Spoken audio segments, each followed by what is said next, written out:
hoy convocados para hacer la presentación del libro de Beatriz Busaniche, licenciada Beatriz Busaniche, titulado Propiedad Intelectual y Derechos Humanos.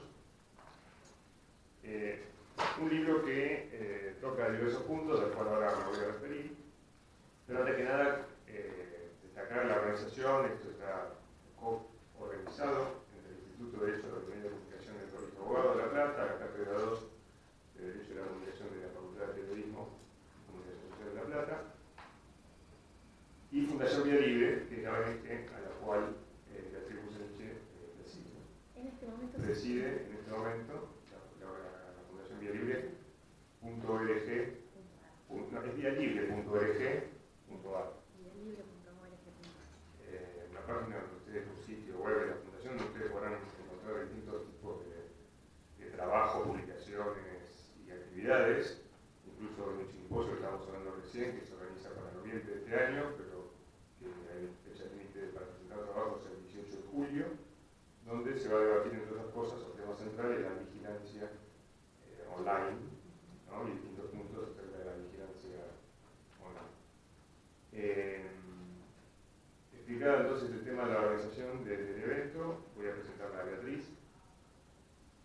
Beatriz es licenciada en Comunicación Social, no es abogada, eso es algo para destacar porque escribió un libro de Derecho. Graduada de la Universidad Nacional de Rosario, magíster de propiedad intelectual, justamente el libro es la tesis, ¿no? Tesis sobre propiedad intelectual de derechos humanos, que fue criticada como sobresaliente a la CEO. ¿Qué otra cosa más destaco?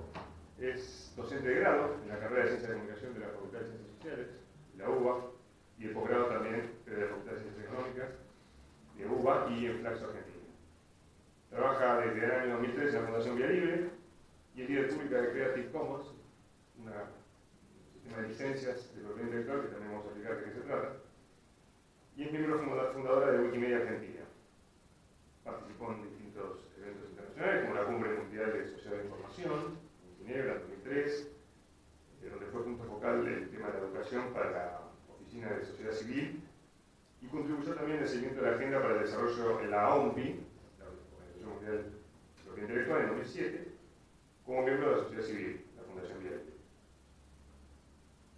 Entonces, el tema va a ser a tratar algo que es, como siempre, ¿no? Que hablamos en el derecho, hay un conflicto, un choque de intereses, y tiene que ver con la protección estricta de la propiedad intelectual por ley versus, para hacerlo en términos futbolísticos, versus los derechos humanos, entre otros, el de acceder a la cultura, el de poder acceder al conocimiento, pero no solamente eso, que hoy va pasando también uno tiene que abrir más la cabeza, sino que la propiedad intelectual también vincula con la posibilidad del derecho a acceder a la salud y a la alimentación. Algo que uno dice, propiedad intelectual siempre libros, música, películas, y un poquito más allá también. Las patentes medicinales, los laboratorios, etc. También está la propiedad intelectual metida ahí. El libro de Beatriz explica que los instrumentos de derechos humanos permiten, entre otras cosas, entender los límites de una mirada esencialmente comercial, está uno incluido el tema de la propiedad intelectual, el derecho de autor, pero ir más allá de lo que es, que no tenga solo un fin económico, la protección, sino que a través de los tratados de derechos humanos se permita recuperar la misión de promover la cultura, entre otros puntos. Tengo muchísimas preguntas para hacerle, pero antes de eso, le deseo la palabra a Beatriz para que pueda explicar en qué consiste su libro y dar una introducción de esto, de su tesis. Bueno, y después conversamos, después abrimos la pregunta. Tenemos la pregunta. Acá hay un listado para aquel que no se haya notado, y por el que no le quedó el ejemplar todavía, al finalizar puede retirarlo. Bueno, yo quería, no solo a título personal, sino desde la Fundación Vía Libre, agradecer a Manuel por haber gestionado este espacio para venir a conversar con ustedes. Para nosotros una de las cuestiones fundamentales es producir conocimiento que nos sirva para defender derechos y no solo producirlo, sino también poder conversar sobre ese conocimiento y llevarlo a la mayor cantidad de gente interesada posible. Este libro que está sobre la mesa es la versión impresa de un libro que también pueden encontrar disponible en nuestro sitio web, en PDF, está para descarga, así que pueden llevárselo de manera libre y gratuita, y de manera libre y gratuita también acceder a él en nuestro sitio web de Vía Libre.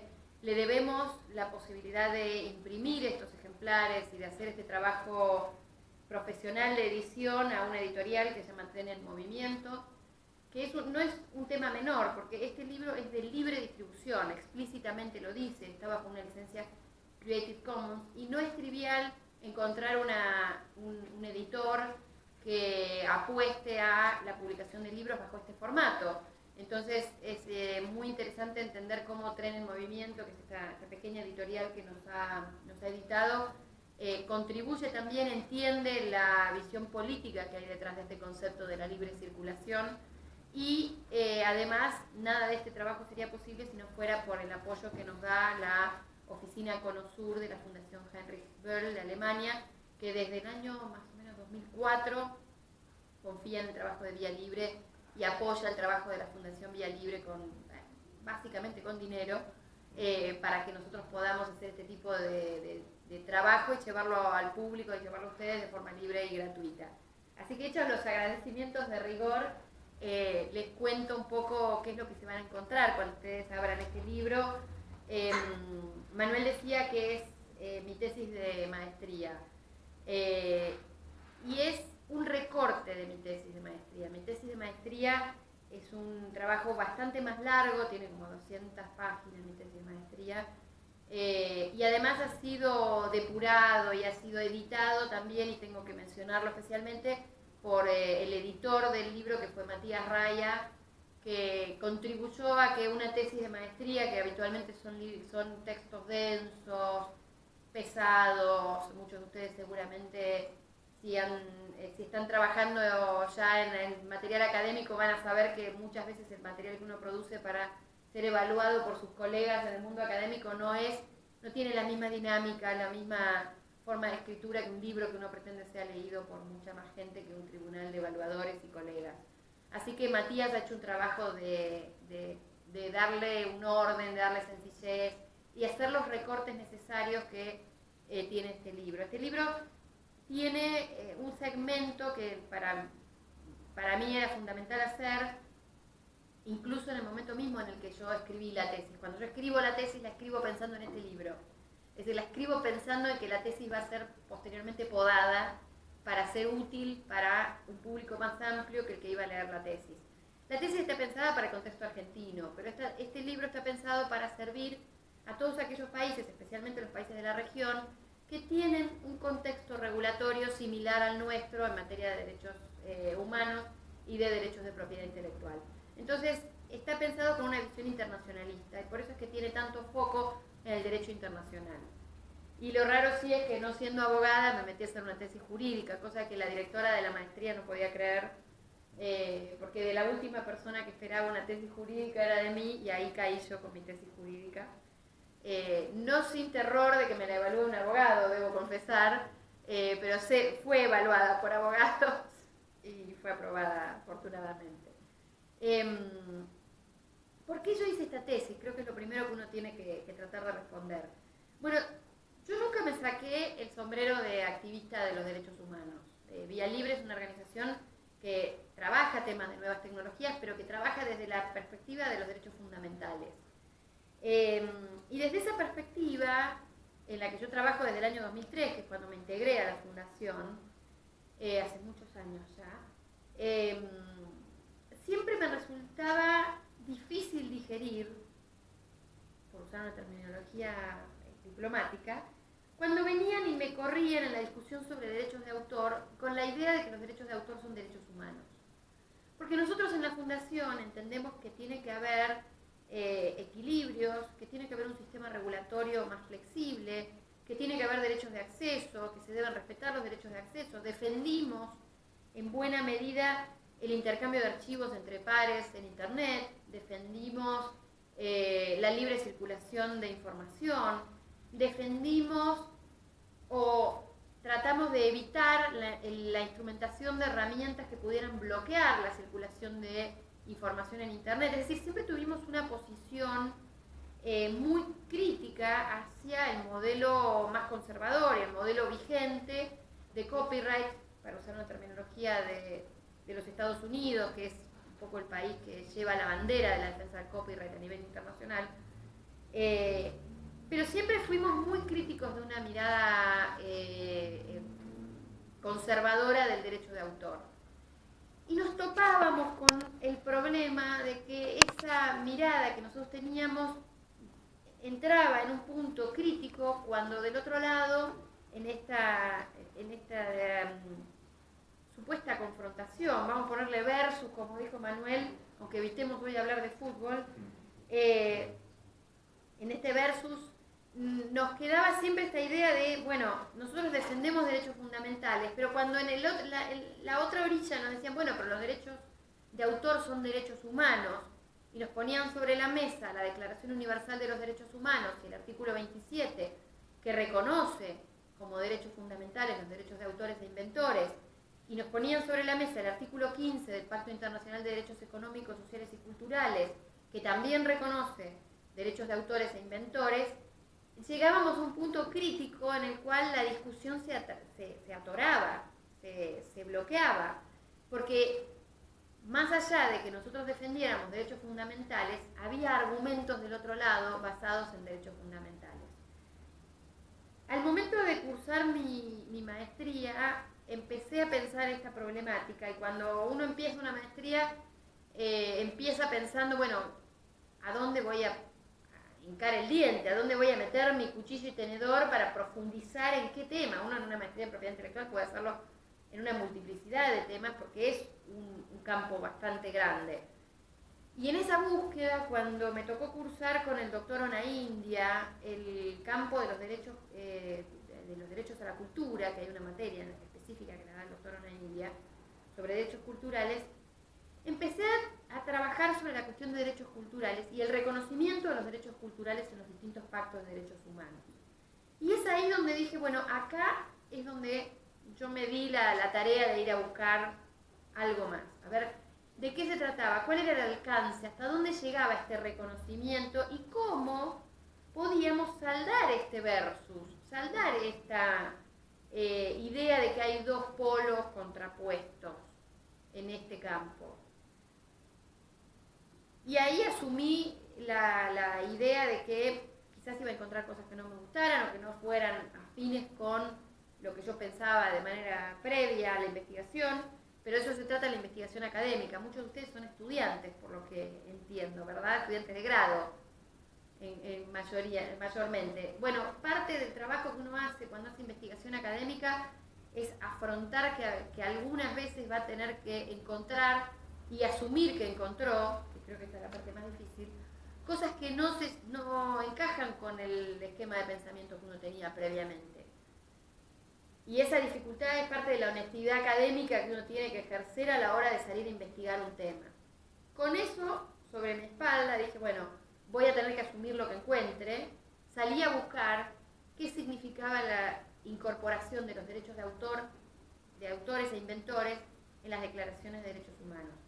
Yo, por cierto, antes de eso me había topado y había hecho diversas lecturas sobre el tema con un análisis muy playo de la cuestión, un análisis muy lineal y muy pequeño de la cuestión. Por ejemplo, los grandes autoralistas argentinos que tienen influencia sobre toda la región, que son las figuras más respetadas en el campo de los derechos de autor desde el punto de vista del derecho, tanto en Argentina como en la región, insisto, como la doctora Delia Lipsig, que es una persona de incuestionable trayectoria en este campo, o el doctor Villalba, el doctor Emery. El doctor Emery fue mi profesor específicamente de derecho de autor en la maestría.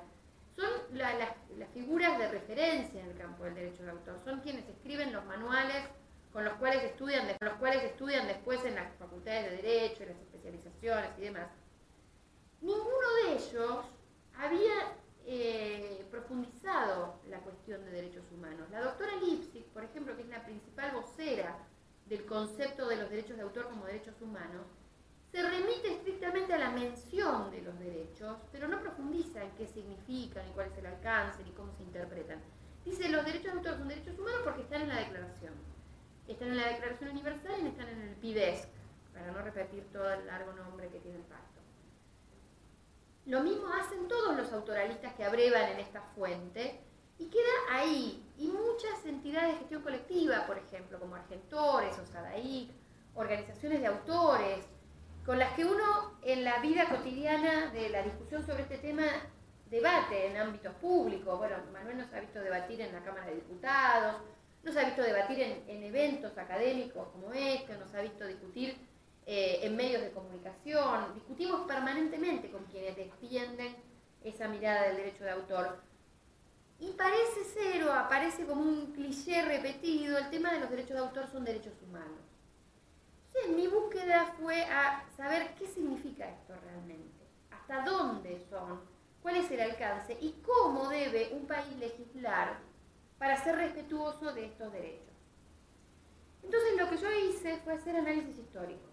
Muchas veces, los que trabajamos en el campo de las nuevas tecnologías, Vía Libre, a pesar del libro que ustedes tienen entre sus manos, van a ver que es un libro que arranca en el 47, la narrativa del libro.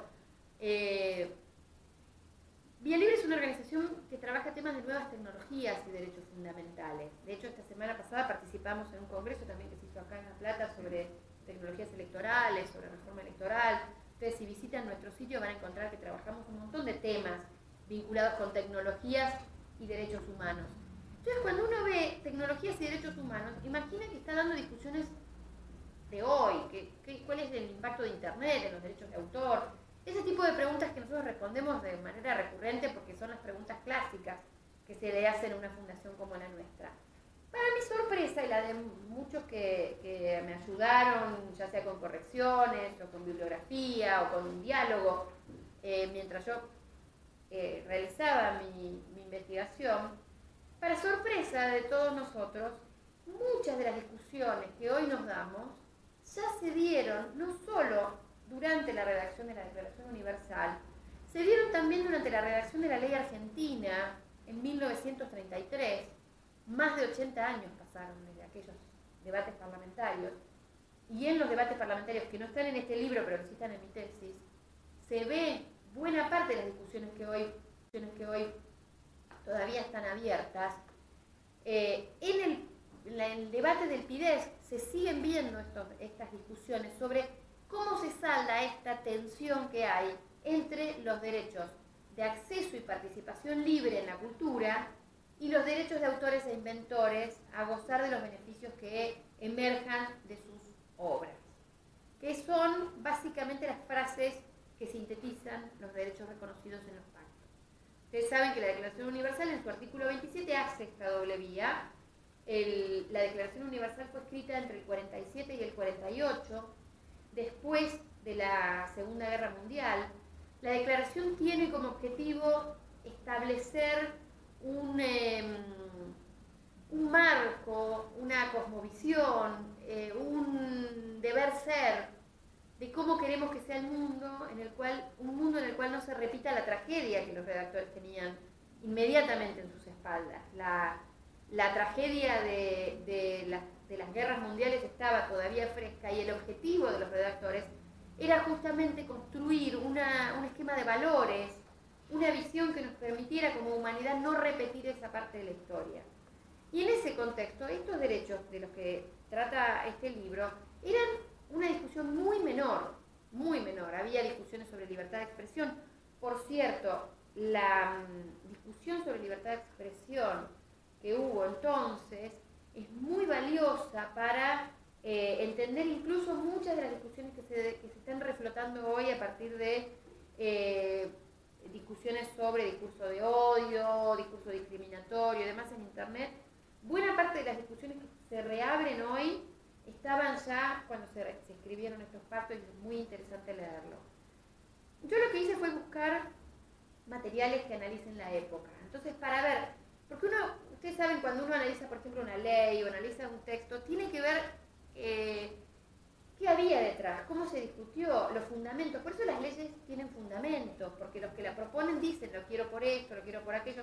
Y muchas veces no es menor cuando uno tiene una redacción que puede prestarse a confusiones, o que puede ser ambigua, o que puede ser problemática, o que como en este caso no salda una tensión, puede ir a buscar las discusiones para ver hacia dónde iban los redactores y ver lo que se conoce como el espíritu de esa redacción. Buscando el espíritu de esa redacción, yo encontré, lo van a ver en los textos mucho más detallado, que el derecho de acceso y participación en la cultura apareció desde el primer borrador hasta el último y fue siempre acompañado por un consenso prácticamente unánime. Las discusiones sobre ese derecho eran mínimas, eran si agregamos una palabra, si agregamos una terminología, eran discusiones solo para pulir y encontrar la mejor forma de expresar ese derecho. De hecho, en alguna instancia se incorpora la palabra libremente, porque se dice, bueno, el derecho a la cultura no es tal si no se ejerce de forma libre, y con sutilezas del lenguaje. Ahora, toda la discusión sobre los derechos de los autores tuvo fuertes discrepancias, fuertes dificultades a la hora de encontrar un consenso. Salen de los borradores de una forma sistemática, entran por moción de los delegados franceses, salen por moción de los Estados Unidos y todo el Commonwealth, pero salen también por posiciones de la Unión Soviética, que no querían la configuración de otros derechos de propiedad en el marco de la declaración. La Unión Soviética se ocupó de retirar la expresión privada del derecho a propiedad y se ocuparon también de empujar hacia la salida los derechos de autores e inventores, porque decían no vamos a acompañar la creación de otra forma de propiedad en este campo, mientras que, por ejemplo, los argumentos de la delegación norteamericana iban más en el sentido de que estos son derechos específicos, son derechos comerciales, que son propios del derecho internacional y no de una declaración de derechos humanos. Y la delegación francesa que pedía por el reconocimiento de esta figura de los derechos preexistentes de los autores, acompañado por las delegaciones latinoamericanas, que fueron las responsables de que existiera hoy esta cláusula en la Declaración Universal. Fue el voto de las delegaciones latinoamericanas lo que acompañó la posición francesa. A la hora de bajar los pactos bajar la declaración a una serie de pactos mandatorios, judiciables y demás, cuando se construye el Pacto Internacional de Derechos Económicos, Sociales y Culturales, el PIDES, se trata de bajar a tierra estos derechos y las mismas discusiones vuelven a tener lugar. Se establece como principio fundamental y casi sin discusión y sin mociones en contra los derechos de acceso y de participación.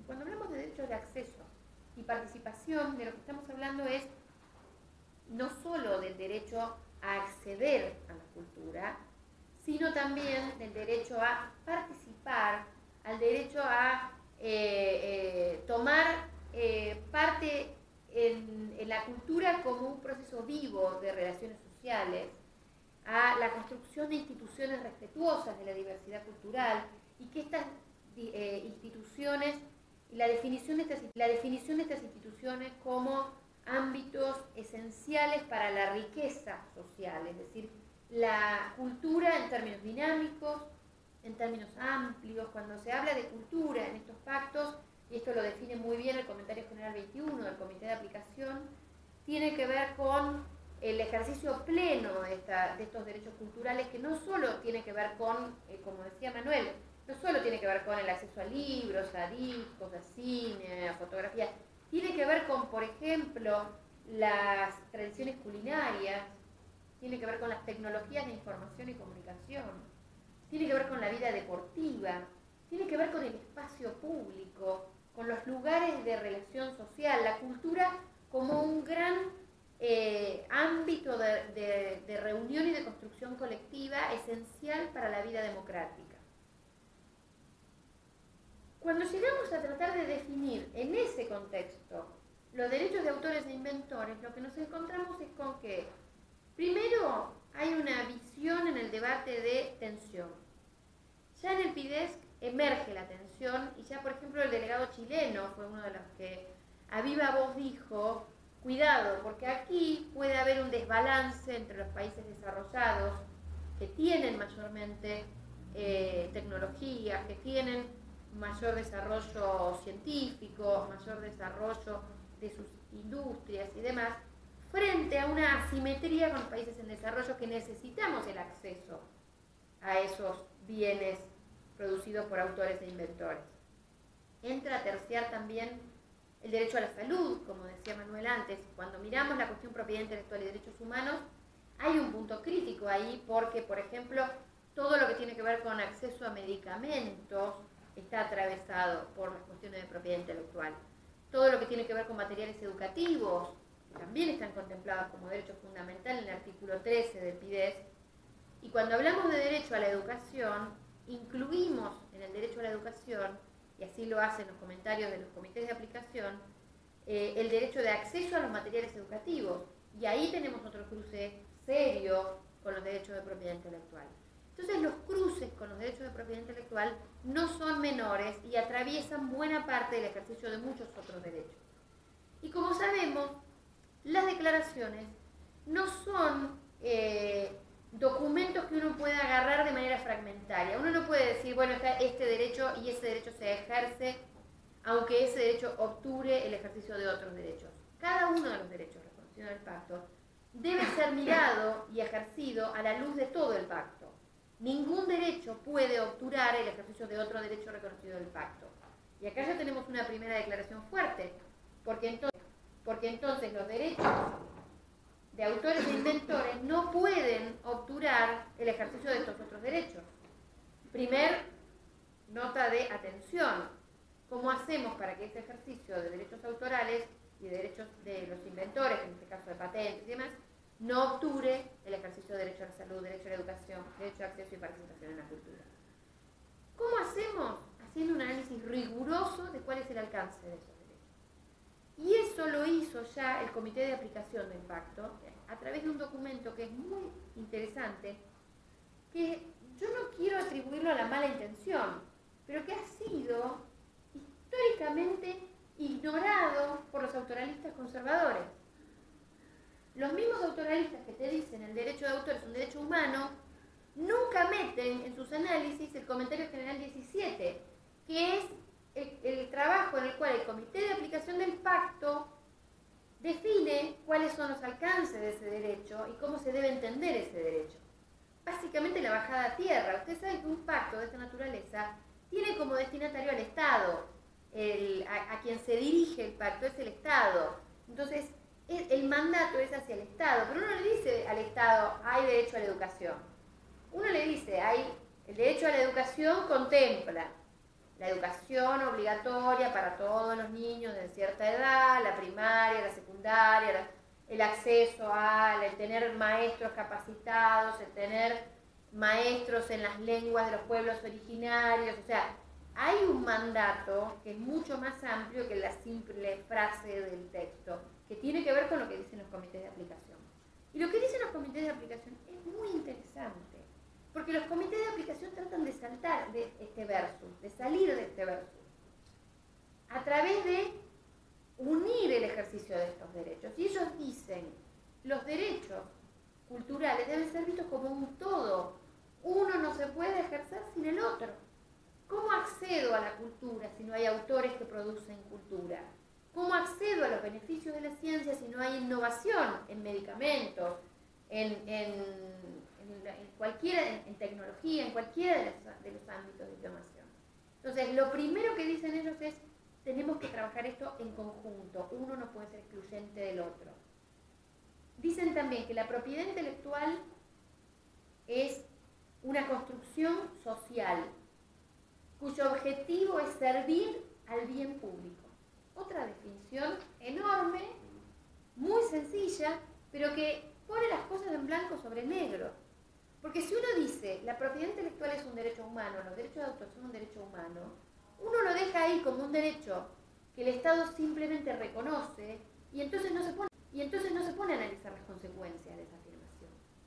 Eso es un derecho preexistente que el Estado reconoce y por lo tanto no se puede flexibilizar, no se puede tocar. ¿Cómo se define? No, es un derecho preexistente que el Estado reconoce.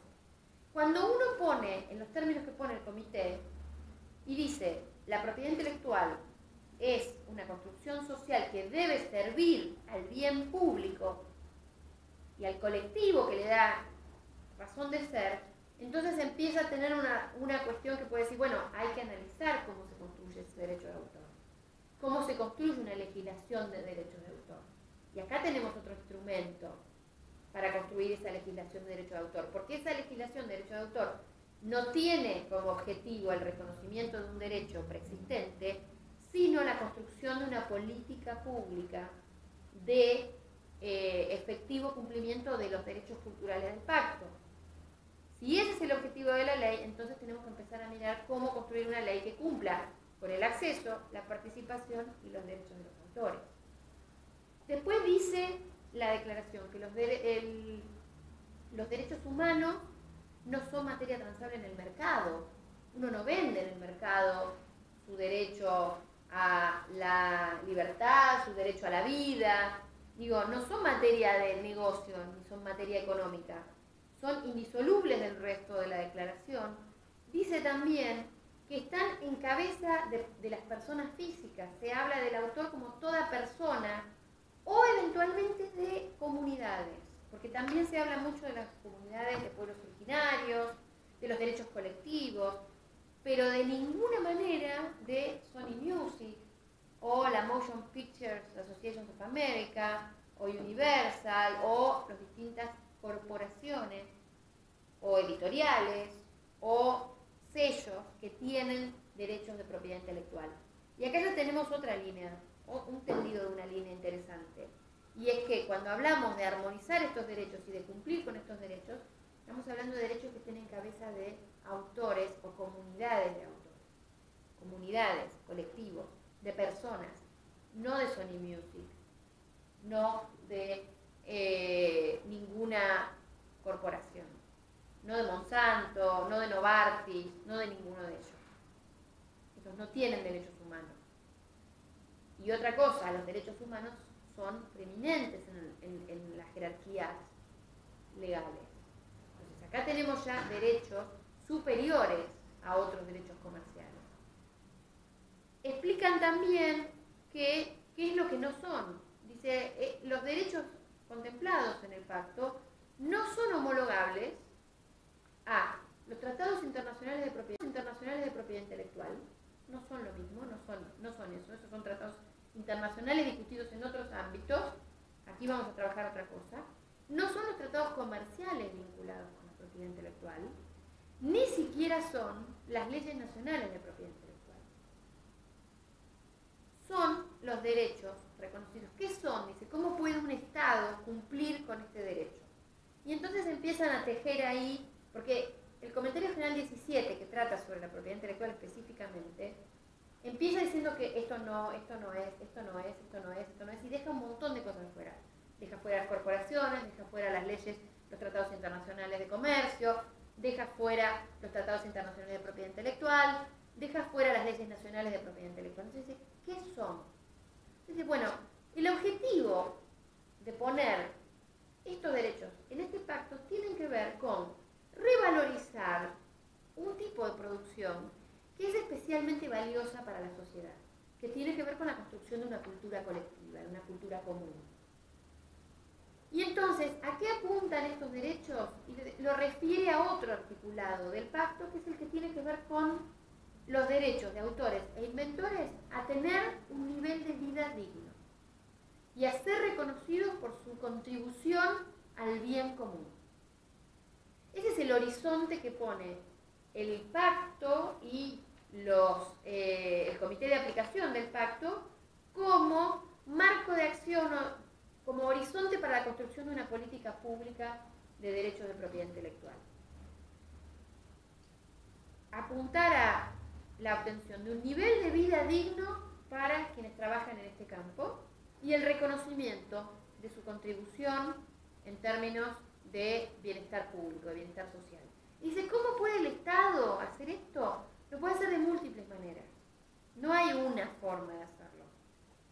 Dice también que no es necesario, para cumplir con estos derechos en el pacto, otorgar a los autores un monopolio de por vida. Yo creo que acá está la clave de por qué muchos sacan de la escena este comentario, porque es uno de los grandes mantras del derecho autoral clásico, repetir y repetir que el derecho de autor dura de por vida, más 70 años después de la muerte del autor, que es el tiempo de duración de los monopolios aquí en Argentina en este momento, y siempre hay vocación de extenderlo más y más y más. Los mínimos por acuerdos internacionales son toda la vida más 50 años. Pero esta idea de los derechos post-mortem no son necesariamente parte de lo que manda el tratado. El tratado dice, no necesariamente se le debe asignar de por vida un monopolio. Implica también que no necesariamente tienen que tener este monopolio los herederos de los autores, que también son personas, pero que no son autores. Muchas veces son hijos, son nietos, son viudas, etc. Dice, se puede lograr mediante mecanismos de distinta naturaleza, otorgando monopolios limitados en el tiempo, como dice por ejemplo la Constitución de los Estados Unidos, otorgando premios por parte del Estado, con sistemas de mecenazgo, con sistemas de diverso tipo que contribuyan a darle a autores e inventores niveles de vida dignos, que ese es el objetivo. Después, lo que hay que pensar es un sistema, una regulación que cumpla con estos objetivos de acceso, participación libre y derechos autorales con este horizonte. Ahora, si uno mira esto, dice, bueno, esto tiene rango constitucional en Argentina. Estos pactos fueron incorporados con la reforma constitucional de 1994 y por lo tanto tienen jerarquía superior a las leyes. Entonces, si yo puedo ir a litigar la ley 11723, que es una ley que data de 1933 y que establece una serie de restricciones muy severas, por las cuales, por ejemplo, solo voy a mencionar 2 o 3 ejemplos, las bibliotecas que hacen su trabajo cotidianamente infringen la ley de forma cotidiana. Bibliotecas que están reconocidas por el pacto como instituciones clave del acceso y participación en la cultura. Cometen delitos penales. La docencia comete delitos penales porque las excepciones a favor del campo educativo y la investigación académica son muy magras. Por lo tanto, todos los que somos docentes en grado, posgrado, lo que sea, y todos ustedes que son estudiantes de grado, de posgrado, de lo que sea, violan la ley, cometen un delito penal de manera recurrente y sistemática como instancia necesaria para poder colgar sus títulos llegado el caso. Colgar en las paredes, digo, no colgarlo de olvidarlo por ahí. Todos hemos fotocopiado para estudiar. Entonces, el ejercicio de otro derecho fundamental se ve obturado por una ley que establece como delito penal el acceso a materiales educativos, que forman parte del artículo 3. Entonces, si uno mira estrictamente desde la teoría de los derechos humanos, lo que se encuentra es que bien podríamos, reivindicando estos pactos, reivindicando el rango constitucional que tienen, plantear una reforma integral de la política pública de derechos autorales que sea respetuosa de los derechos culturales. Es decir, que respete esta tríada de derechos, acceso, participación y derechos de autores como un todo y no como elementos de una tensión y una confrontación. Estamos lejos todavía de llegar a un nivel de debate siquiera, que entienda que esto debe ser un todo entendido como un paquete de derechos culturales y no un ámbito de confrontación. Ahora bien, tenemos otro problema.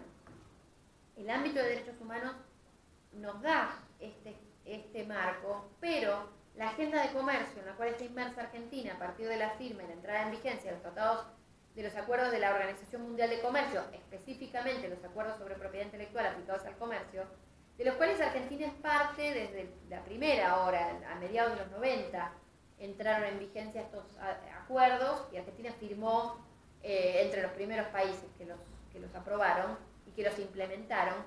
Esto nos obliga a regular derechos de autor de la forma en que el sistema de derecho internacional establece. Es decir, mediante la Convención de Berna, que fija monopolio de por vida, más 50 años como mínimo, una serie muy limitada de excepciones, muy acotadas, muy para casos específicos, y que no cuida el ejercicio de los otros derechos a la cultura. Berna es un tratado de 1886 que está vigente y que regula cómo hoy accedemos a la cultura. Tiene un siglo y pico, un siglo y medio prácticamente, tiene la Convención de Berna, y es el marco regulatorio que hoy dice cómo accedemos y cómo conseguimos libros, cómo conseguimos apuntes para estudiar, cómo circula el conocimiento que se produce en el siglo XXI, está regulado con un tratado de 1886, que tiene además fuerza legal por la Agenda de Comercio. Y con esto cierro como para dejarles un panorama, aunque no quiero deprimirlos. Si uno va a litigar un derecho humano, antes de litigar por el ejercicio de un derecho humano, porque uno puede decir, bueno, las asociaciones de bibliotecarios podrían ir a la justicia, decir, nosotros queremos litigar por el ejercicio del derecho humano y nuestra misión en este contexto. Uno antes de llegar, por ejemplo, a Corte Interamericana, tiene que agotar la instancia nacional. Es decir, primera instancia, Cámara, Corte Suprema, y recién después de agotada la instancia nacional, puede ir a un foro internacional de derechos humanos.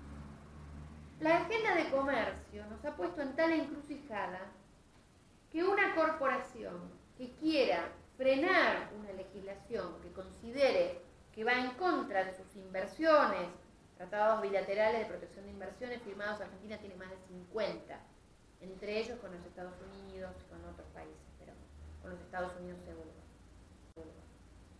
Tratados de protección de inversiones mediante o tratados vinculados con la Organización Mundial de Comercio mediante, si una corporación o un país entiende que una regulación va en contra de sus inversiones en el país o en contra de sus intereses en el país, puede litigar directamente en los foros internacionales. Y si es un Estado, llevar a la Argentina a panel en la Organización Mundial de Comercio, o si es una corporación, llevar a un pleito legal en CIADI. Han escuchado hablar de CIADI seguramente, porque en las noticias de Argentina tiene un montón de casos de corporaciones contra Argentina en CIADI.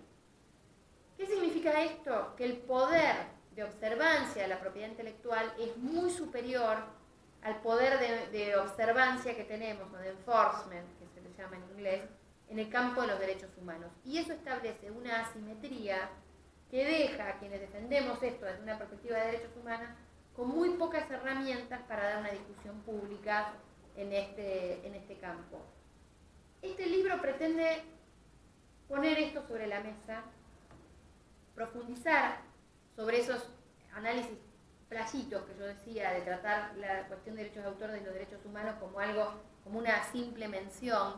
Esto pretende profundizar ahí, responder a muchos que dicen, no, la propiedad intelectual es un derecho humano y por lo tanto no se la puede discutir, ni se la puede tocar, ni se la puede flexibilizar. Entonces, pero en este contexto de saber que hay cosas que se pueden hacer, porque él termina con propuestas de cosas que aún en este contexto de la OMC, de los tratados de comercio y demás, podríamos hacer sin que nos echen de la OMC, sin que necesariamente nos lleven a CIADI, en términos de política pública respetuosa de los derechos fundamentales. ¿Es lo que deseamos? Si ustedes me preguntan a mí, yo creo que hay dos caminos. El camino de lo deseable y el camino de lo posible. Para mí lo deseable es que el dominio público sea la regla y la propiedad intelectual sea la excepción. Porque el dominio público es la cultura colectiva, es la cultura común, y la propiedad intelectual debe ser un instrumento de promoción del dominio público que permita otorgar a los autores e inventores un nivel de vida digno. Pero el objetivo debe ser ese, un dominio público rico, una cultura colectiva común, accesible, disponible, libre. Lo posible es mucho más cerrado, es mucho más chiquito, es ir por el camino de flexibilidades para bibliotecas, para personas con discapacidades visuales, para el sistema educativo en todos sus niveles, para el acceso privado. Hay un proyecto de ley del diputado Raffo que pretende despenalizar el intercambio de archivos por internet, reivindicando como fundamental los derechos culturales, o sea, buena parte de los argumentos que el diputado Raffo usa para pedir la despenalización de la libre circulación de archivos por Internet tiene que ver con mucho de lo que está escrito en este libro. Él lo escribió antes de que yo escribiera este libro, de hecho leí el proyecto antes de escribir el libro y la tesis, así que también atribuyo a él algunas de las ideas. Pero ese proyecto de ley tiene destino de cajón, porque prácticamente nadie va a acompañar un proyecto de esta naturaleza, aunque creo que si el gran público supiera de la existencia de este proyecto, lo acompañaría a viva voz, porque creo yo que la ley de propiedad intelectual en Argentina, pese a estar vigente, es una de las leyes más violadas y por lo tanto su legitimidad como norma de acceso y producción cultural está puesta en jaque y me parece que es hora de barajar y dar de nuevo desde otro lugar respetuoso, insisto, de los derechos desde su integralidad. Muchas gracias.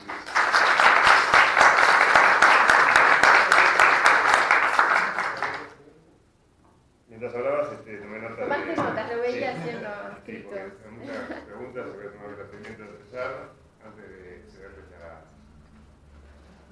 los chicos de audiencia. No sé si habrás escuchado o leído, lo leí el otro día, salió una noticia acerca de, en Estados Unidos, que hay autores, intérpretes, entre ellos Paul McCartney, Lionel Richie y algunos otros, que se oponen a la Digital Millennium Copyright Act, que es una ley de Estados Unidos del año 98, si me equivoco, pero más les protege de cierta forma el derecho de autor y los obliga a hacer una actividad de control de todos aquellos videos musicales que están en YouTube para preferir hacer el notice and take down, que llaman el aviso y bajada de aquellos que en teoría no están autorizados por ellos. Claro. Ellos están aprendiendo la reforma de esa No ley. sabía esa, eso es novedad. Después sí, me podés pasar el link.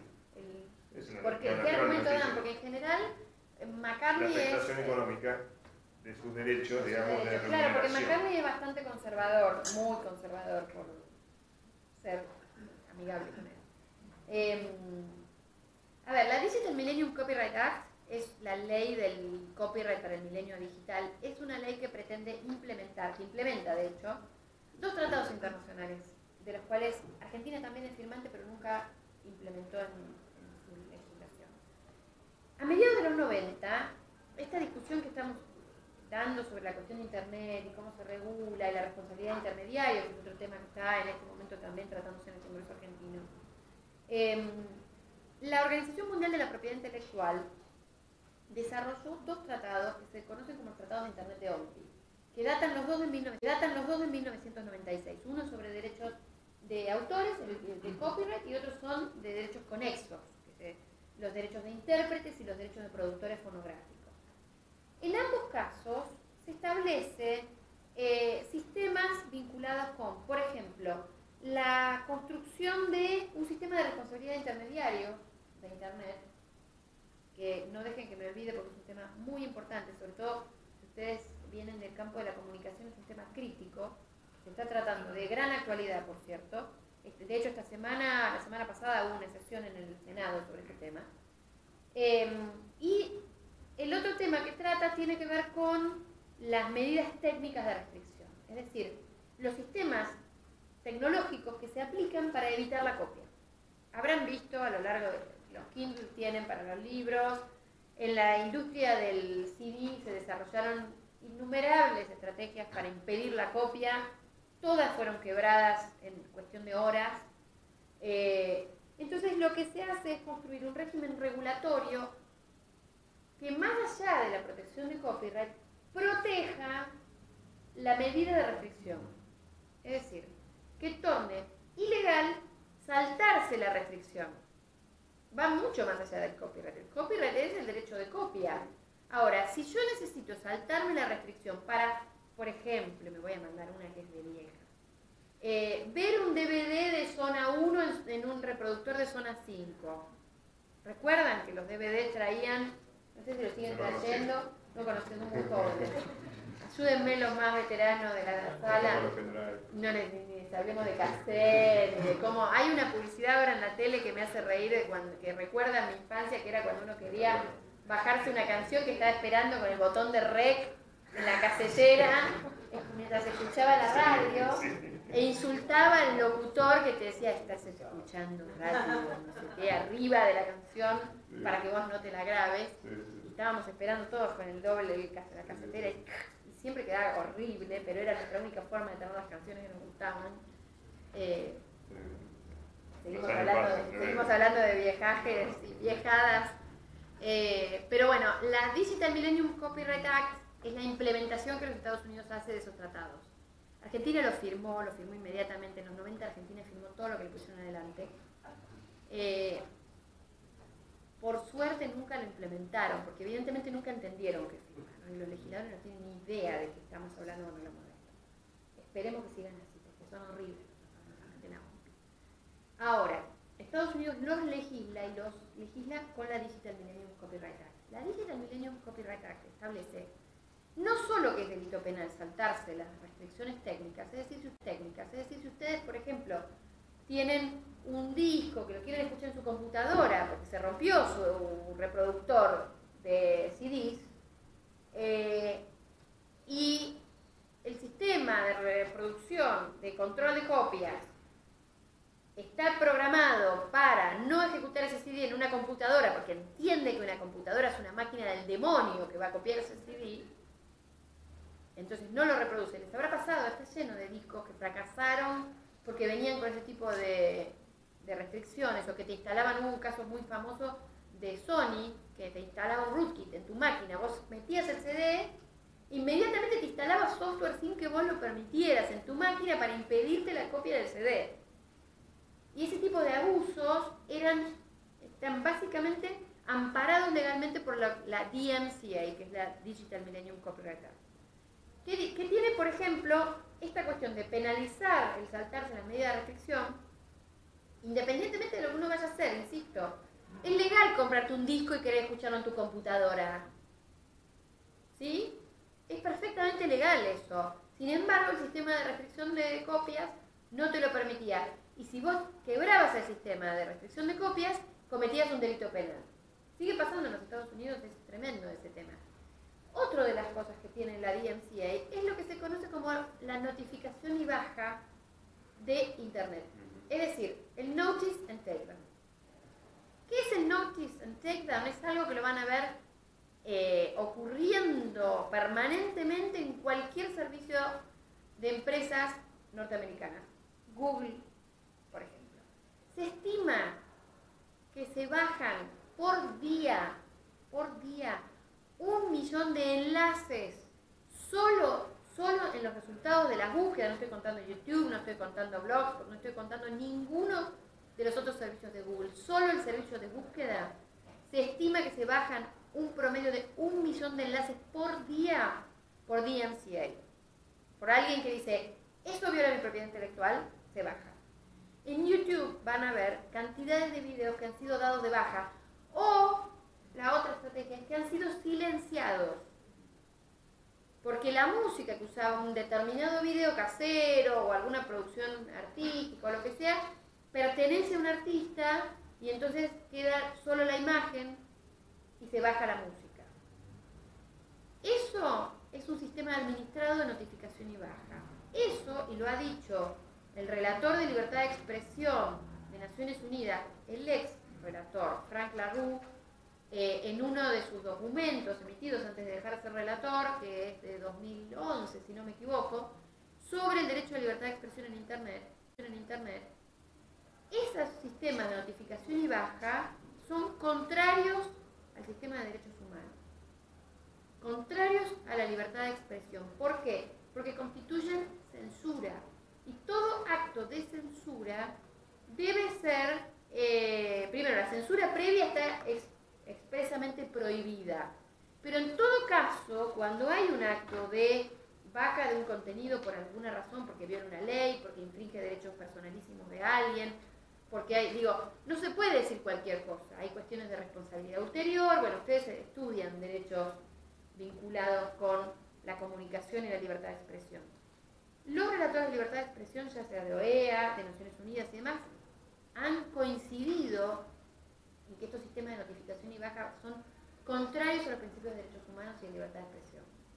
Hay un detalle, que no es un detalle menor. Estos tratados de los que estuvimos hablando al principio son tratados que los países firman, ratifican y solo después de haber sido ratificados entran en vigencia y obligan a ese Estado a su cumplimiento, los someten al régimen del sistema internacional de los derechos humanos, a un Estado firmante como Argentina, como Uruguay, como Chile, como todos los países de la región. Estados Unidos es firmante del Tratado PIDES y del Tratado de Derechos Civiles y Políticos. Nunca lo ratificó en su Congreso. Por lo tanto, no se auto-obligó a cumplir con estos derechos. No es un tema menor.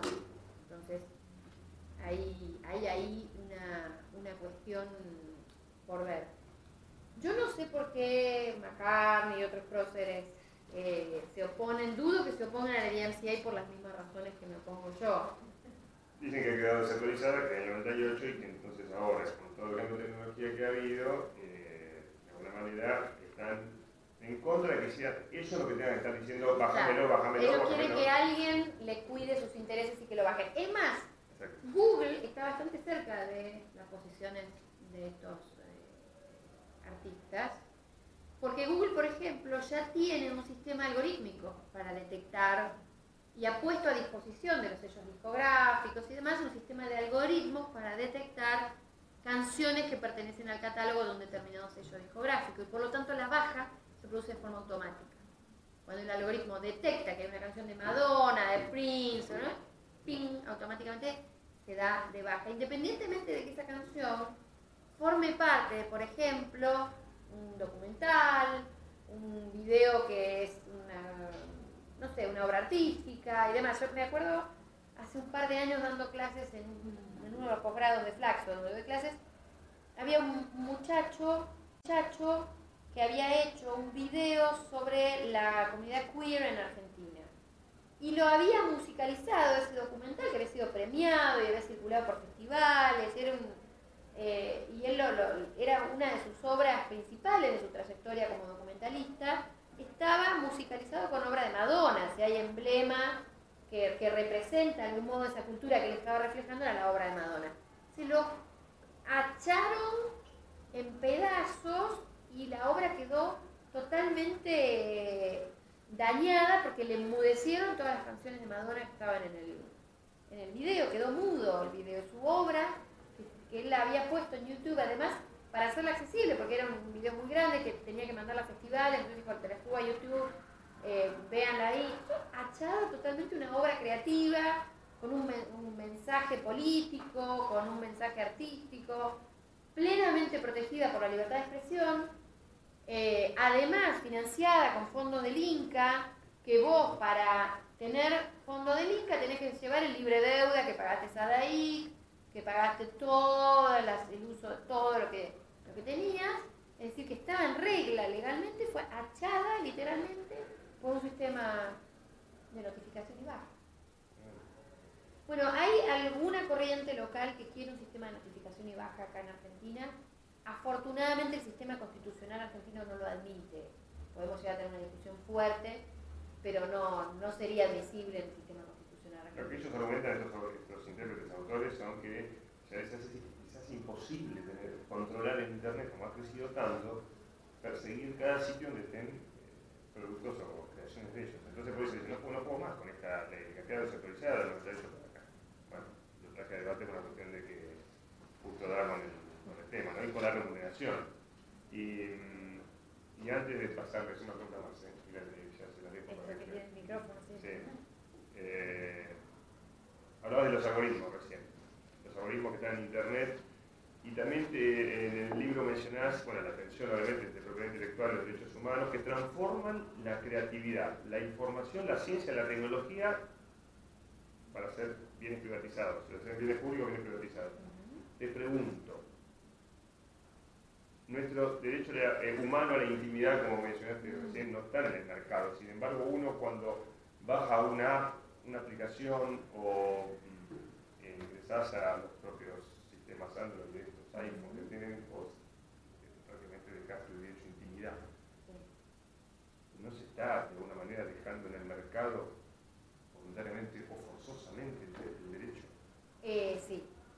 a ver, el modelo de negocios de Internet, si hablamos de Internet, podemos hablar desde muchas aristas de Internet. Internet como servicio público, podemos hablar, incluso hay una corriente que cree que Internet es un derecho humano. Yo no estoy en esa corriente. Me tocó dirigir una tesis que afirmaba eso y yo estaba en contra.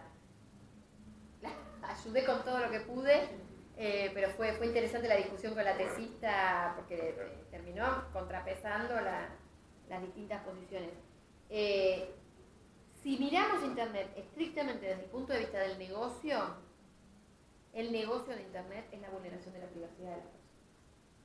No hay en este momento en Internet un mejor modelo de negocio para construir las corporaciones que manejan Internet y los negocios que hay detrás de Internet que el negocio del Big Data, el negocio de la recolección de información de manera masiva y la predictibilidad que el Big Data permite en este campo. Y ahí la principal crisis está frente al derecho a la privacidad de las personas, que ha sido convertido por este modelo de negocio en materia de transable en el mercado. La dificultad que nosotros vemos acá es que la gran mayoría de nosotros, cuando entramos con nuestra privacidad como moneda de cambio por un servicio que deseamos que nos ofrezcan de telefonía, de correo electrónico, de búsquedas, de redes sociales, etcétera, etcétera, no tenemos ni idea de la transacción comercial que estamos haciendo.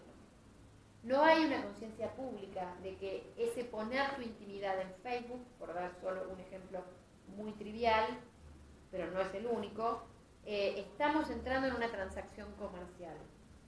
Y estamos poniéndole a nuestra figurita de intercambio un valor muy bajo. Muy bajo.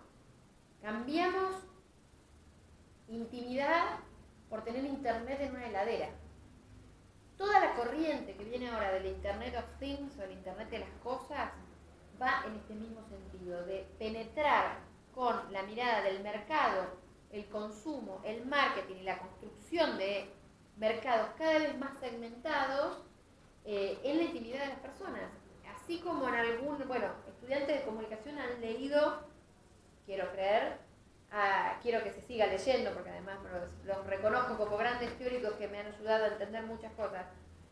Los teóricos de la Escuela de Frankfurt, con Adorno, Horkheimer a la cabeza y demás, nos enseñaron cómo el capitalismo tornaba moneda de mercado en nuestra vida, en nuestro ocio, en nuestros momentos de ocio. Después de la explotación, durante la jornada laboral, la cuestión de la plusvalía y todo lo que entendimos a partir de la economía política y toda la teoría que vimos antes, las teorías vinculadas con la Escuela de Frankfurt nos mostraron cómo entrábamos al mercado en nuestros ratos de ocio. Y hoy necesitaríamos una nueva escuela de Frankfurt o una nueva camada de teóricos, aunque creo que la hay y seguramente vendrán muchos de ellos a Labitz en noviembre, al evento ese que les decía Manuel, cómo esa nueva avanzada del capital tiene que ver con nuestra vida más íntima, con nuestras relaciones más pequeñas, más cercanas, con el hecho de si tengo un perro, si estoy embarazada, si tengo un hijo, si tengo 3, si me quiero mudar, si estoy buscando información sobre métodos anticonceptivos, si tengo 12 años, si estoy buscando... hay una cantidad enorme de análisis. La vez pasada leí una columna que salió en un diario norteamericano de una socióloga de la información que se dedica, hace sociología sobre estos temas, y fue muy divertido el caso. Después cualquier cosa, si lo puedo buscar el artículo y pasártelo para que se lo compartas. Ella queda embarazada. Ustedes saben que en la internet los dueños de mascotas y las mujeres embarazadas somos así como monedas muy interesantes, porque son gente que gasta plata.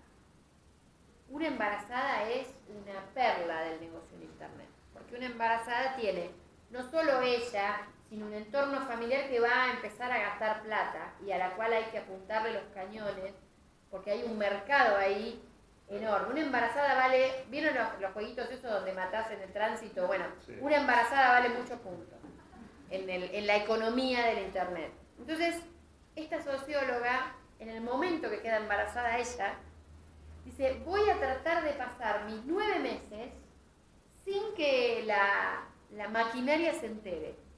Pónganle la Matrix si quieren. Sin que la máquina se entere.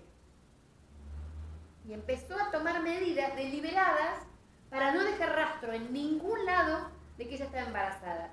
Cualquier compra relativa al embarazo la hizo en efectivo. Le impidió a todos sus familiares, amigos, cercanos publicar fotos de ella en Facebook en las que se notara. Dejó de publicar ella misma cosas en Facebook. Nunca buscó en internet nada que tuviera que ver con embarazo. Y trató de sortear los 9 meses sin que la máquina se entere.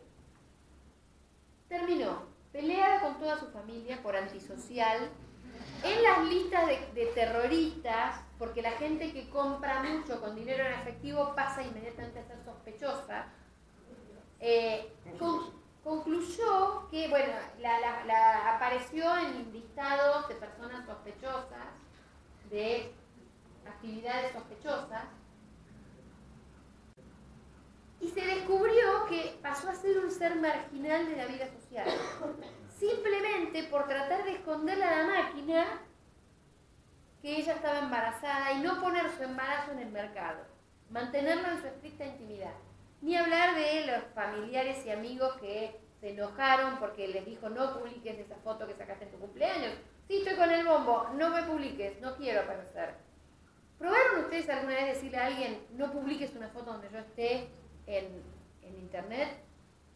La vez pasada me pasó con el niño de mi casa, que no es mi hijo, es hijo de mi marido, en la peluquería. Era verano y lo dejamos que se haga el corte que se le diera la gana. Fue a la peluquería. Y el peluquero, le quedó divino, tengo que decirlo. El peluquero inmediatamente le sacó una foto. Y yo, con mi mejor cara de ser, le dije, por favor no la vayas a subir a ningún sitio de internet. Si la querés para tener vos, porque hiciste un trabajo genial, tenela. ¿Te pongo en contexto jurídico? Sí. Derecho a la imagen, propiedad intelectual. Derecho a la imagen está en la ley de propiedad intelectual. Él es menor. Él es menor, además.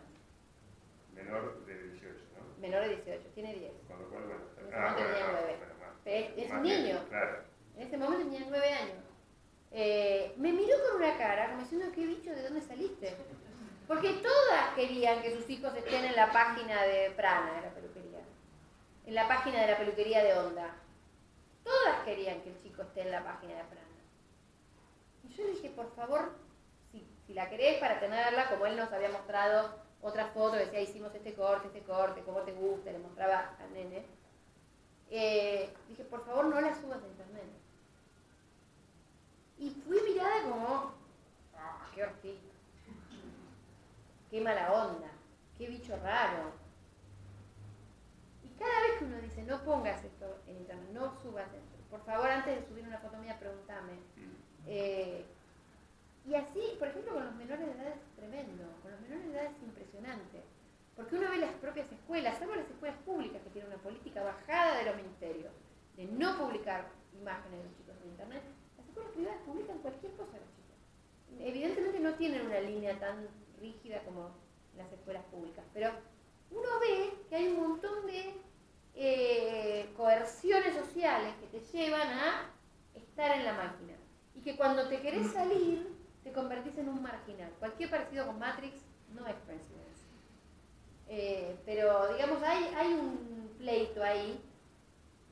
Y hay también un desconocimiento de que hay un ejercicio de un derecho fundamental. Heinrich Böll, escritor alemán, premio Nobel de Literatura de 1972, que da nombre a la fundación que nos financió el libro, solía decir que un derecho que no se ejerce es un derecho que se pierde. Y creo que el derecho a la intimidad y el derecho a la privacidad es el derecho que más en jaque está en la era de Internet. Justamente por la falta de ejercicio que los propios titulares del derecho, que los propios ciudadanos ejercemos, o no ejercemos. Bueno, lo quise relacionar porque hablabas del mercado, los derechos humanos, y bueno, es un tema tangencial, derecho a la imagen, que está en la ley 1173. Bueno, dejo paso a preguntas que quieran hacer. Si no, tiro preguntas yo. Puedo hacer una pregunta que quizás suena medio repetitiva porque creo que lo dijiste, pero me gustaría saber con tus palabras para vos qué es el derecho de propiedad intelectual. A ver, el derecho de propiedad intelectual es un paraguas que contempla distintos sistemas jurídicos regulatorios de distintos tipos de bienes intangibles.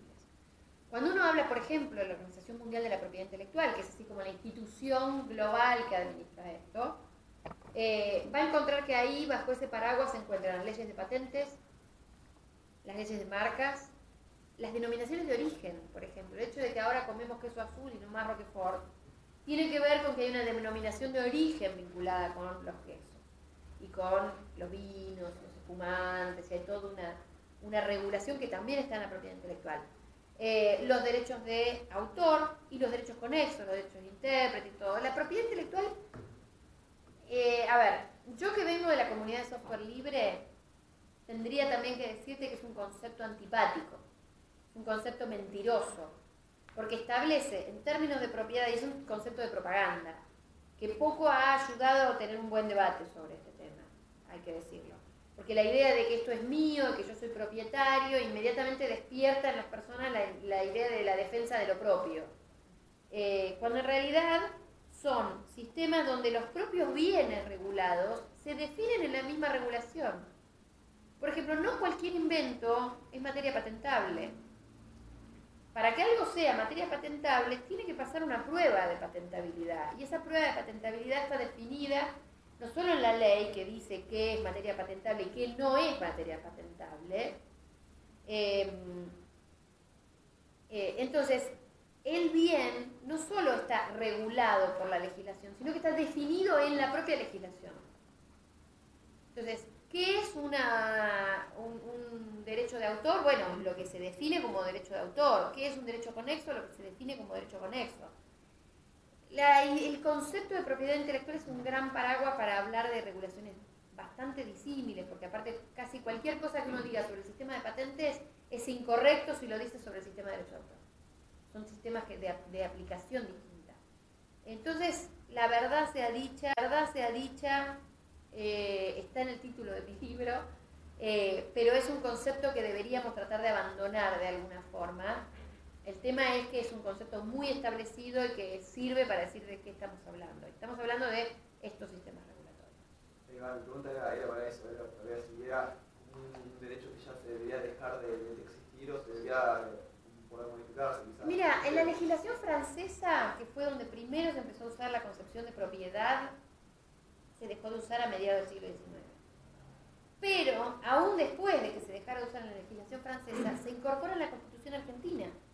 En la Constitución argentina se incorpora en el artículo 17, que es además el artículo que regula la propiedad privada, se regula como propiedad. Se dice, todo autor e inventor es propietario exclusivo de su obra, invento o descubrimiento. Ahí meten una figura rara porque los descubrimientos no son materia de la propiedad intelectual. No sé. Por el tiempo que fije la ley, es decir, traslada las atribuciones del Congreso. Yo creo que sí, que hay que primero empezar a desglosar cada cosa, hablar de economía de la innovación, desde el punto de vista de, bueno, cuáles son las regulaciones que mejor fomentan la economía de la innovación, para hablar de patentes, para hablar de marcas, para hablar de diseños industriales y todo lo que caiga dentro de ese campo. Y después trabajar la cuestión de derechos de autor y demás desde esta perspectiva que es la que a mí me gusta, pero obviamente utópico absolutamente en el actual contexto. Pero me parece que sí, que es un concepto que hay que ir corriendo de a poquito, porque además da una idea engañosa, da la idea de que uno puede apropiarse de un bien que tiene unas características bastante peculiares, que dialoga con la cultura, que en general es de producción, de difícil producción individual. Cuando uno escucha una canción, sabe, si es más o menos melómano, digo, uno escucha una canción, sabe que escuchó ese músico antes de componer esa canción. No es difícil ver en qué fuente se abreva para construir cada canción. Entonces, son bienes de una naturaleza bastante peculiar y la concepción de propiedad no les queda bien. Hablamos del comité de aplicación, sí, que señalaba que entre los reconocimientos que se le da al autor hablaba de vivir dignamente y ser reconocido. El vivir dignamente, ¿quién lo evalúa? Bueno, ahí entras en diálogo con todo el pacto. porque hay un derecho a una vida digna dentro del pacto. Y ahí hay cuestiones que tienen que ver con el derecho a una remuneración justa por tu trabajo. Después, por supuesto, todo en materia de discusión. Porque ¿qué es una remuneración justa por tu trabajo? Es muy difícil. Son todos conceptos que tienen que ver también con otra característica que tiene el pacto y estos derechos, que son de cumplimiento progresivo. Es decir, cuando un país se compromete con estos pactos, a lo que se compromete no es a ya mismo establecer este marco. Se compromete a tomar todas las medidas necesarias al cumplimiento progresivo de los derechos. Los derechos son de cumplimiento progresivo. Es decir, primero está poner la educación primaria como obligatoria, la alfabetización básica. Después que lograste cumplir eso, puedes ir por la educación secundaria obligatoria y puedes ir por la formación técnica, ir avanzando escalones en la medida de las posibilidades de un país. También se reconoce la diferencia entre los países, se reconoce que hay países que tienen mayores capacidades que otros para cumplir con las obligaciones que emanan del pacto. Pero lo cierto es que extender a eso, y la definición es una definición que se debe construir socialmente. ¿Qué se entiende por un nivel de vida digno? Se entiende tener una vivienda digna, se entiende tener acceso a servicios, se entiende tener una remuneración justa por un trabajo, se entiende tener libertad de expresión, se entiende tener acceso a la cultura, se entiende derecho a la educación. El derecho a una vida digna, creo yo, es el que engloba el efectivo cumplimiento del mayor rango posible de los derechos contemplados en el pacto, en el mejor estado posible al cual el Estado pueda dar una cierta garantía mínima. No sé si se logrará, pero... Bueno, en mi caso yo quería preguntar por el software libre que dijiste que le iba hasta que yo no lo tocamos porque yo conozco la zona y es una forma también de escapar al sistema de control porque es una comunidad, es otra comunidad, digamos, y ya del hecho de escapar al Windows, a Microsoft, a Internet, ya es una cosa que tenés otras libertades. Igual al Internet no le escapa demasiado. No. Difícil escapar al Internet, además Android es software libre. Digo, si uno mira, por ejemplo, los principales servidores de empresas como Google, como Facebook, corren sobre software libre. Entonces, el software libre es una condición necesaria, mas no suficiente para el ejercicio de derechos. Yo me basaba más o menos en lo que es la experiencia que contaste en una conferencia que hiciste de que el gobierno de Rosario, la ciudad de Rosario, toda la administración pública la está trabajando con software libre. Con desarrollo de software libre. Si Yo tiene una quería ordenanza, saber de hecho. ¿Qué alcance tiene a nivel nacional eso, por ahora? A nivel nacional, ninguno. Hay un proyecto de ley. Nosotros cuando nacemos como fundación, puedo contar un poco la historia de Vía Libre. Vía Libre nace del corazón de la comunidad de software libre. Todos los fundadores, todos los miembros más viejos de Vía Libre, vamos a decirlo con todas las letras, los viejos, el ala de dinosaurio de Vía Libre, somos miembros de la comunidad de software libre, muchos de nosotros viejos miembros de la comunidad de software libre, incluso muchos de ellos, no yo, antes de la comunidad de software libre que de Vía Libre. Y nace para impulsar políticas públicas vinculadas a software libre. El objetivo primario que tiene la fundación arranca con el objetivo de impulsar políticas públicas de software libre, entendiendo que eran una instancia fundamental para el ejercicio de derechos.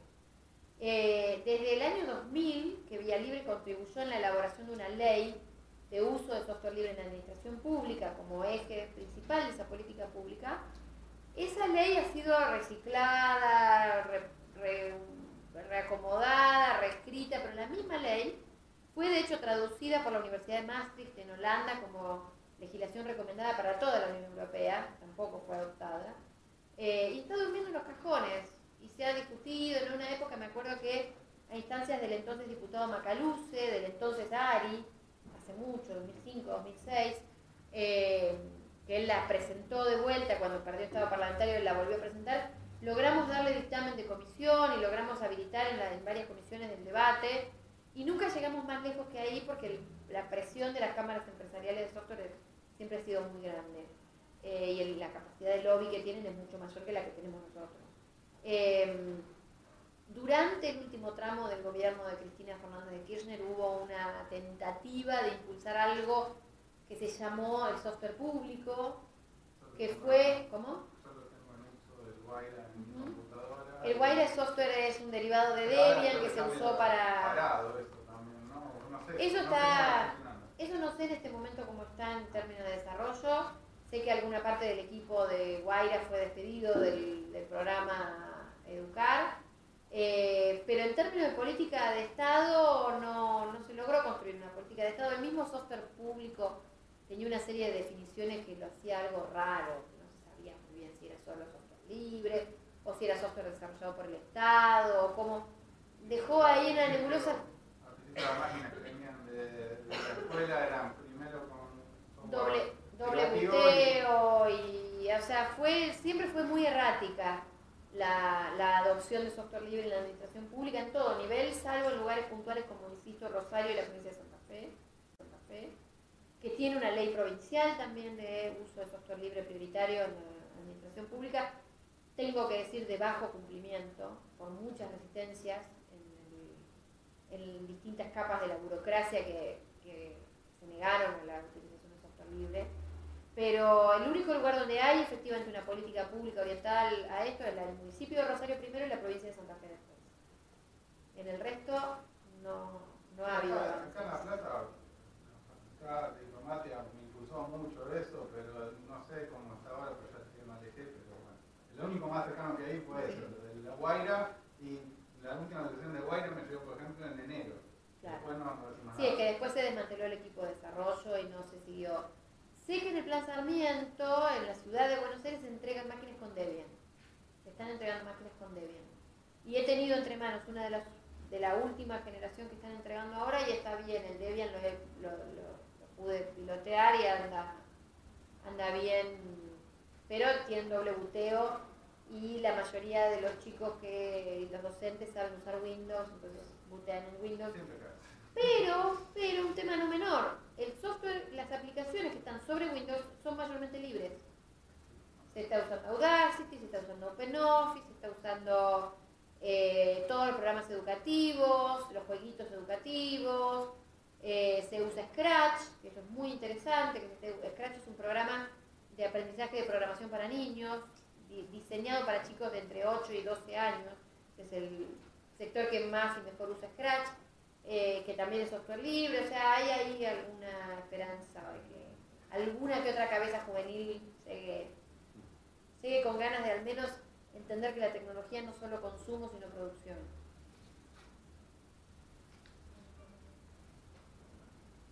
Me quedé pensando A ver. en el ejemplo que diste del nene en la peluquería. El tema del derecho a la intimidad. Sí. ¿Qué pasaba si el peluquero en este caso publicaba la foto igual, pese a que vos hayas dado la negativa? Yo le mando una carta de documento inmediatamente. Y sin entrar en lo estrictamente judicial, ¿cómo? Le llamo por teléfono y le pido que por favor la baje. Pero una vez que lo subió, no. No Ya lo lo tiene subió, Facebook. Si lo sube a Facebook, si no Claro, a Facebook. claro. O sea, Sí, sí, sí, bajame sí. la desetiqueta. Claro. Yo entiendo que no la subió, no me puse, no, la verdad que no ando haciendo policía, me pongo la gorra, pero muy de vez en cuando. Teniendo en cuenta que no, también. Pero siendo que es menor de edad, tenés además una población, recuerden ustedes que además de todos los pactos, dentro de los pactos de derechos humanos está la Convención de los Derechos del Niño. O sea, los menores de edad tienen un sistema protector específico mucho más protector, valga la redundancia, de los derechos, por considerarse una población vulnerable, especialmente vulnerable. Entonces, me parece que ahí hay un tema donde hay mucho por trabajar, porque son los que hoy día están más expuestos al uso de las tecnologías, al uso irresponsable por parte de sus propias familias de las tecnologías, que eso siempre, a mí cuando me dicen, bueno, ¿cómo hacemos para proteger a los menores? Hay que protegerlos de sus madres y padres, primero que nada, que son la primera línea de peligro de un menor. en términos de que muchas veces las propias familias están exponiendo a los menores a situaciones que uno no sabe si ese chico o chica después lo va a querer. Digo, ¿qué sabemos si uno cuando se puso su primera bikini a los 6 años y apareció en la pelo pincho, cuando tiene 16 no va a morir de la vergüenza? O lo que sea, uno tiene derecho sobre su propia imagen. Y un adulto, por más que tenga la patria potestad, se sigue llamando con el nuevo código, sobre ese niño no es el dueño de ese niño, porque ese niño no es una cosa, y antes que cualquier otra cosa, es un sujeto de derechos. Y ni los padres pueden vulnerar los derechos de esos niños. Afortunadamente el nuevo código es bastante más enfático en esta cuestión, me parece. Yo no soy abogada, me meto a opinar de cosas de derecho en esta casa, me van a echar por ejercicio ilegal de la profesión, pero no ejerzo. No firmo escritos ni nada por el estilo. Bueno, dale. Defendeme cuando vienen los abogados y me dicen que yo no puedo hablar de propiedad intelectual porque es un tema de abogados. Cosa que me ha pasado. Sí, me ha pasado en la Facultad de Derecho de la UBA. Demuestra una cierta mediocridad. En la Facultad de Derecho de la UBA me pasó presentando justamente mi trabajo de tesis, cuando todavía no estaba editado el libro, y alguien me dijo, discrepo con todo lo que usted dice. Así, discrepo con todo lo que usted dice porque usted no es abogada. En vez de hablar de contenidos, le dije, por favor, ¿me puede decir qué parte de lo que dije es lo que usted, con lo que usted discrepa? Con todo, me dice. Usted no puede hablar de esto. Bueno, cada uno con su tema, ¿no? Una pregunta genérica y amplia. Cualquier uso no pago de una obra es piratería. Cualquier uso que no se pague. Si no está contemplado, pero contesto técnicamente, si no está contemplada en las magras excepciones que tiene la 11723, es delito penal por el artículo 71 de la ley 11723. Toda reproducción no autorizada es delito penal. Es más, ¿se acuerdan ustedes que hubo un anteproyecto del Código Penal que lo coordinó el doctor Carles, donde hubo una comisión que lo integraron juristas, estaba Zaffaroni, estaba Pinedo, estaba Gil Lavedra, estaba el doctor Carles, había varios juristas de distintas extracciones políticas. Proyecto que lamentablemente fue después bombardeado por los medios, injustamente tengo que decirlo, muy injustamente bombardeado por los medios. Ese anteproyecto de Código Penal derogaba el artículo 71 de la ley 11723, explícitamente, derogaba el 71. El 71 es el artículo que establece que toda reproducción no autorizada es delito penal. De plano lo derogaba y establecía las condiciones para que la violación de propiedad intelectual fuera delito penal. Y establecía cuestiones comerciales, usos comerciales, daño, creo que establecía, o sea que había que probar un daño efectivamente, y establecía una figura muy acotada. La verdad, era muy interesante porque de algún modo iba en el mismo sentido que ese proyecto que le decía recién del doctor Raffo, de despenalizar el intercambio de internet. Porque si uno no logra probar el daño y uno no tiene fin comercial, se caía de la figura del tipo penal que construía el anteproyecto. Lamentablemente eso quedó en la nada, no creo que se vaya a discutir ese anteproyecto. Fue un trabajo, por lo menos en el campo de propiedad intelectual, muy interesante porque lo ponía en su justa medida el tema del tipo penal. Porque uno puede establecer, digamos, el derecho penal es la última ratio de la regulación en una sociedad democrática. Hay muchas otras instancias antes de llegar a establecer una figura penal para incentivar o desincentivar una conducta. Entonces, poner toda copia no autorizada como delito penal es un despropósito absoluto, fruto del anacronismo de la ley. Es una ley de 1933. ¿Quién podía reproducir un libro en 1933? El que tuviera una imprenta, y por lo tanto se estaba pensando en alguien que te iba a sacar una edición no autorizada con fines comerciales y con fines de reproducción masiva. No en alguien que lo podía copiar en un teléfono como cualquiera de nosotros. El periodista también tiene que citar una fotografía o puede llegar a publicar o referenciar alguna otra fuente, y eso hace tener acceso a la información del lector. lector, bueno, el propio periodista que dice, me veo limitado de poner una fotografía que no es mía, es un ejercicio que hacemos también, de poner la fuente, de dónde la sacás, está Claro. bárbaro, pero no que impida la difusión, de alguna manera, que es un poco la actividad que hace el periodista. Claro. Sí, quizás se limita un poco con lo que ella decía temprano de, no sé, la música, que muchas veces se utiliza a través de videos o imágenes para darle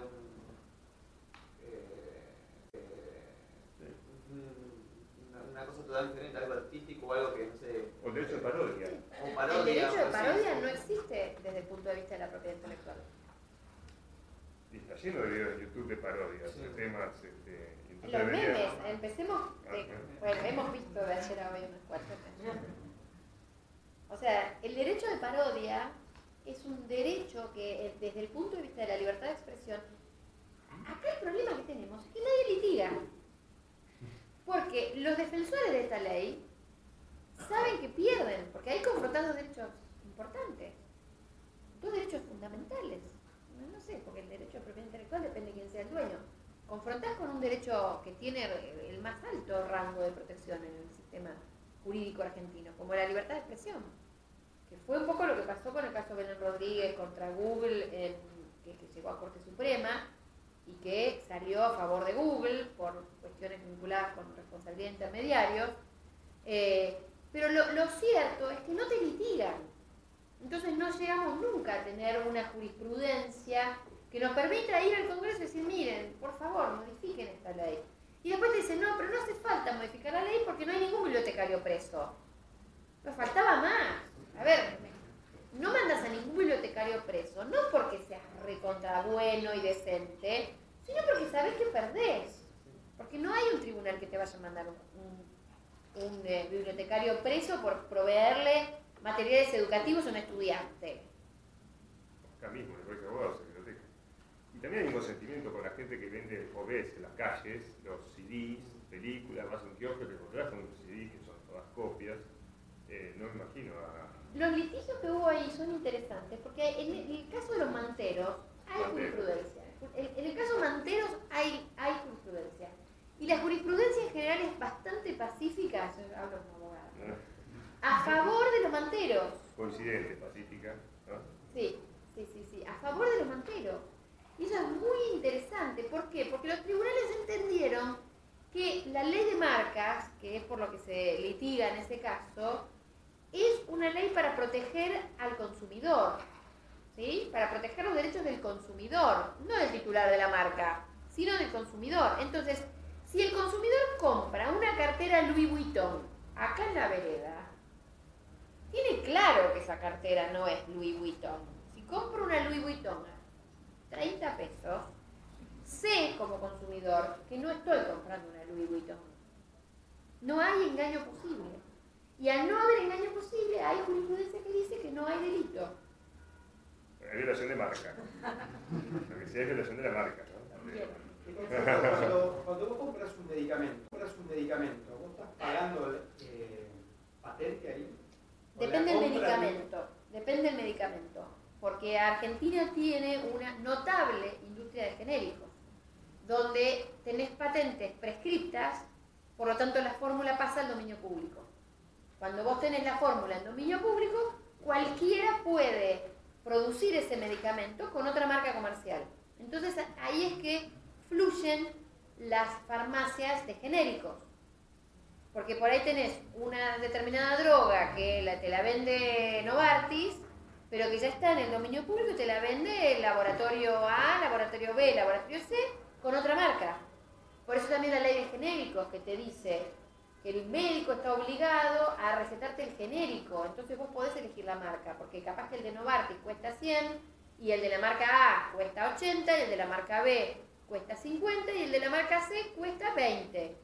Y todos están obligados a pasar los controles de salud, porque además el mercado de los medicamentos no solo tiene la regulación de la patente, sino que además tiene regulaciones de ANMAT, regulaciones vinculadas con la puesta en el mercado de un determinado producto que puede dañar a la salud pública. Entonces, el control sobre la producción de ese medicamento, hubo mucha mala prensa sobre los genéricos diciendo que eran